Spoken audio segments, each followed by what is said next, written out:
Welcome to ரோலி studio. ப்ளவுஸில் சூப்பரான ஒரு நெக்லஸ் டிசைன் பார்க்க போகிறோம். அப்படியே ஜுவல்லரியிலேருந்து நெக்லஸ் வாங்கிட்டு வந்து ப்ளவுஸ் மேலே வச்ச மாதிரி இருக்குது பாருங்கள். இதை தான் நான் உங்களுக்கு சொல்ல போகிறேன். இந்த சாரீக்கு தான் அந்த டிசைனை நாம் பண்ண போகிறோம். இது ஒரு செமி சில்க் சாரீ. பார்டர் பார்த்திங்கன்னா கெட்டி ஜரி போட்டு டெம்பிள் மாதிரி பண்ணியிருக்காங்க. அதில் பார்த்திங்கன்னா பளிச்சுன்னு தெரியுது அந்த வைலட் கலருக்கும் பிளாக் கலர் காம்பினேஷனில் அந்த கோல்டன் பார்டர். ரொம்ப அழகாக இருக்குது சாரீ. Light weight. 4 கலர்ஸில் செக்குடு இருக்குது பாருங்கள். லைட் ஒரு வைலட், டார்க் வைலட் ஒன்று, பிளாக் அண்ட் ஒரு மாதிரி பிளாக் கூட ஏதோ கலந்த காம்பினேஷன். ரொம்ப பியூட்டிஃபுல்லாக இருக்குது. Next side of the sari பார்த்திங்கன்னா இந்த டெம்பிளுக்கு கீழே ஒரு மெலீஸ் பார்டர் வருது, அதே மாதிரி கொடுத்துருக்காங்க. இது அதோட ப்ளவுஸ் வைலட் கலரில், அந்த சிங்கிள் வைலட் கலர் மட்டும் கொடுத்துருக்காங்க. அதில் பாட் நெக் வச்சு தச்சு எடுத்திருக்கேன் நான். ரொம்ப பியூட்டிஃபுல்லாக வந்தது இந்த ப்ளவுஸ். அதில் ஸ்லீவ்ஸ் பார்த்திங்கன்னா குட்டி ஸ்லீவ், செக்குடு பீஸே சாரீலேருந்து கட் பண்ணி ஜாயின் பண்ணுது. இந்த ரோப் தான் நம்மளோட சீஃப் மெட்டீரியல் இன்றைக்கி. குந்தன் ஸ்டோன்ஸ் ஒரு 10 rupees பேக்கெட் வாங்கியிருக்கேன். சேம் அந்த லேஸ்க்கு மேட்ச் ஆகிற மாதிரி இது டாசல்ஸ். அதுக்கு இது வந்து ட்ராப்பர்ஸ். கொஞ்சம் ஜுவல்லரி மாதிரி இருக்கணும்னா அந்த ட்ராப் இருந்தால் தான் நல்லாயிருக்கும். இந்த பேட்சும் அந்த ரோப்பும் தான் நமக்கு மெயினாக ஹைலைட் பண்ண போகிறோம் இன்றைக்கி. இந்த மாதிரி ஒரு பேட்டர்ன் ப்ளவுஸில் வரைஞ்சிக்கோங்க. இது ரொம்ப ஈஸியானது. நான் பண்ணதே ரொம்ப குயிக்காக பண்ணி முடிச்சிட்டேன். 1/2 hour இந்த ப்ளவுஸ் பண்ணுறதுக்கு, அவ்வளோதான். ஸோ கம் எடுத்து நம்ம ட்ரா பண்ண மேலேயே வந்து அப்ளை பண்ணுறோம். ஆக்சுவலி ஸ்டார்டிங் பாயிண்டில் மெலீஸாக வரைஞ்சிருக்கேன். அதுக்கப்புறம் அப்படியே கொஞ்சம் வைடன் ஆயின்னு வருது கேப்பு. அந்த மாதிரி வரைஞ்சிக்கலாம். இப்போ ரோப்பை ஸ்டார்டிங் ஏரியாவை நம்ம வந்து ஃப்யூஸ் பண்ணி ஒட்டி விட்டுடுறோம். ஸோ ரோப் வந்து பிரிஞ்சு வராமல் இருக்கும். அதுக்கப்புறம் கரெக்டாக கம் போட்டதுக்கு மேலேயே அதை ஒட்டி விட்டுடுறோம். ஒட்டிட்டு கட் பண்ணி அந்த கட் பண்ண எண்டையும் ஃப்யூஸ் பண்ணிடலாம். ஆக்சுவலி இந்த ரோப் பிரிஞ்சு வர சான்ஸ் இல்லை, பட் சேஃபஸ்ட்டு சைட் நம்ம ஃப்யூஸ் பண்ணிடுறோம்.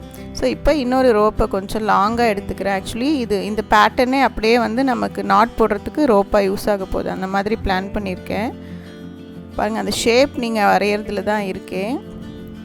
கரெக்ட் ரவுண்டு போடாமல் அங்கே போய் ஜாயின் ஆகிற மாதிரி போட்டிங்கன்னா அந்த நெக்லஸ் ஃபீல் அழகாக வரும்.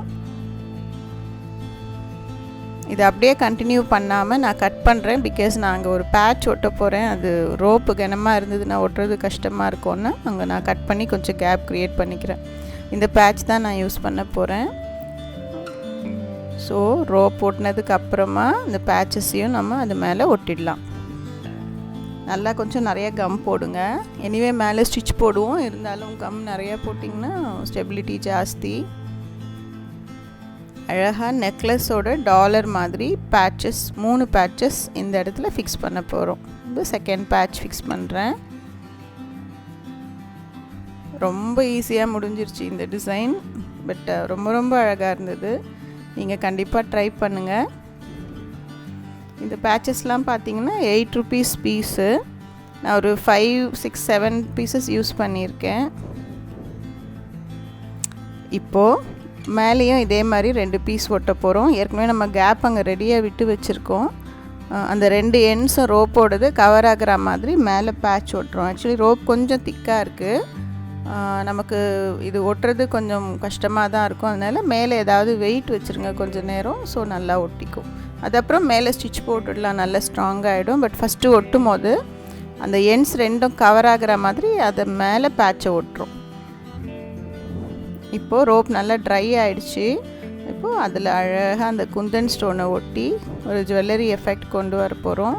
இந்த மாதிரி ஈக்வி டிஸ்டன்சஸில் அழகாக லைன்ஸ் ட்ரா பண்ணிக்கோங்க. நான் ஸ்ட்ரெயிட்டாக கம்லேயே போட்டுட்டேன், பென்சில் யூஸ் பண்ணல. பிகாஸ் இது ஈஸி வேலை தான். இப்போ அதில் குந்தன் ஸ்டோன்ஸ் ஒட்டி விடுங்க. குந்தன் ஸ்டோன்ஸ் இந்த டூத் பிக் யூஸ் பண்ணிங்கன்னா ரொம்ப நல்லா இருக்குது. நான் முன்னாடியெல்லாம் பென்சில் யூஸ் பண்ணுவேன் இதுக்கு, பட் அதை விட டூத் பிக் ரொம்ப நல்லா யூஸ் ஆகுது.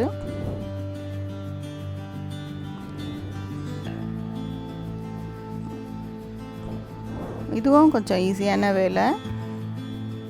ரொம்ப ஃபாஸ்ட்டாக முடிஞ்சு அழகாக வந்த டிசைன் இது. அதனால் எனக்கு ரொம்ப பிடிச்சிருக்கு. நான் எப்போவுமே சொல்லுவேன், சீக்கிரமாக எந்த ஒர்க்கு முடியுதோ அதுதான் அழகான டிசைன். இது வந்து அழகோ அழகு அந்த மாதிரி ஒரு டிசைன். இப்போ இந்த ட்ராப்ஸ் வந்து எடுத்துக்கலாம் நம்ம. பாருங்கள், நான் அந்த குந்தன் ஒட்டுறது ஃபுல் லேஸ்க்கும் ஒட்டி முடிச்சிட்டேன். ரொம்ப அழகாக இருக்குது பார்க்க. இப்போது இந்த ட்ராப் எடுத்து அந்த கீழே ஹேங் ஆகின்னு இருக்க லாஸ்ட்டு பேட்சில் மட்டும் அடியில் தைச்சி விடுறேன். நான் கம் போடும் போதே அதில் ஃபுல்லாக எண்டில் போடலை, ஏன்னா எண்டு உள்ளே இதை இன்சர்ட் பண்ணி தைக்கணும்னு அப்பயே பிளான் பண்ணியிருந்தேன். சேம் த்ரெட்டை அப்படியே எக்ஸ்டெண்ட் பண்ணிடுறேன். நான் கோல்டன் கலர் த்ரெட்டே எடுத்துக்கிட்டேன். அதனால் நம்ம செக்யூர் ஸ்டிச்சஸ் போடுவோம் இல்லையா, அதை வந்து இப்போ பண்ணிடலாம் அப்படியே கூடவே. ஸோ ஒவ்வொரு பேட்சையும் என்ன தான் நம்ம கம் போட்டிருந்தாலும் கூட கொஞ்சம் செக்யூர் பண்ணுறோம். அண்ட் பேட்சஸ் மட்டும் இல்லை, லேஸும் நல்லா ட்ரை ஆகிடுச்சு. இப்போ லேஸ்லேயும் அதே மாதிரி குட்டி குட்டி ஸ்டிச்சஸ் தான் போடுறேன். பாருங்கள், இன்விசிபிளாக தான் இருக்குது, ஆனால் ரொம்ப டைட்டாக ஸ்ட்ராங்காக மாற்றிடும் அது அந்த லேஸை. பிரிஞ்சு வரவே வராது. குந்தன் ஸ்டோன்ஸ்க்கு தேவையில்லை, பிகாஸ் அவங்க சர்ஃபேஸ் நிறையா இருக்கிறதுனால நல்லா ஒட்டிக்குவோம். இதெல்லாம் எப்போவுமே கொஞ்சம் இந்த சிலிண்ட்ரிக்கலாக இருக்கிறதெல்லாம் ஒட்டுறது கொஞ்சம் வந்துடும் வாஷ் பண்ணும் போது. அதனால் கண்டிப்பாக நீங்கள் ஸ்டிச் போட்டுடுங்க.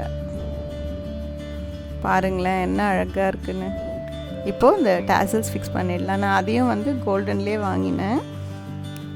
இது கொஞ்சம் வெயிட்லெஸ், நல்லாயிருக்கும். எப்போவுமே இந்த நாட்டில் போடுறது வந்து ரொம்ப வெயிட்டாக போடாதீங்க, நாட்டே பிரிஞ்சுக்கும் நமக்கு. அதனால் நல்ல டிசைனாக, வெயிட்லெஸ் டிசைனாக சூஸ் பண்ணுங்கள். ரேட்டும் கொஞ்சம் திட்டமாக இருக்க மாதிரி, வெயிட் இல்லாத மாதிரி சூஸ் பண்ணிங்கன்னா நமக்கு இயரிங் ஈஸியாக இருக்கும். இப்போது அந்த ரோப் நம்ம எக்ஸ்ட்ரா விட்டுருந்தோம், அதில் இதை இன்சர்ட் பண்ணிவிட்டு அதை மடக்கிக்கிட்டேன். அவ்வளோதான். பாருங்கள், ஈஸி வேலை. ஒரு கோல்டன் ஜரி வச்சு, it's not thread, golden zari வச்சு நல்லா டைட்டாக நிறைய வைன் சுற்றிடுங்க. சுற்றிட்டு நாட் போட்டுட்டிங்கன்னா அட்டாச் ஆகிடும். அவ்வளோதான், ஈஸியான வேலை. பாருங்கள், நாட் போட்டாச்சு, முடிஞ்சிருச்சு. இதில் பண்ண எல்லா வேலையுமே நமக்கு டைம் ரொம்ப கம்மியாக கன்சியூம் பண்ணுற வேலைங்க தான். பாருங்கள், மடிச்சாச்சு.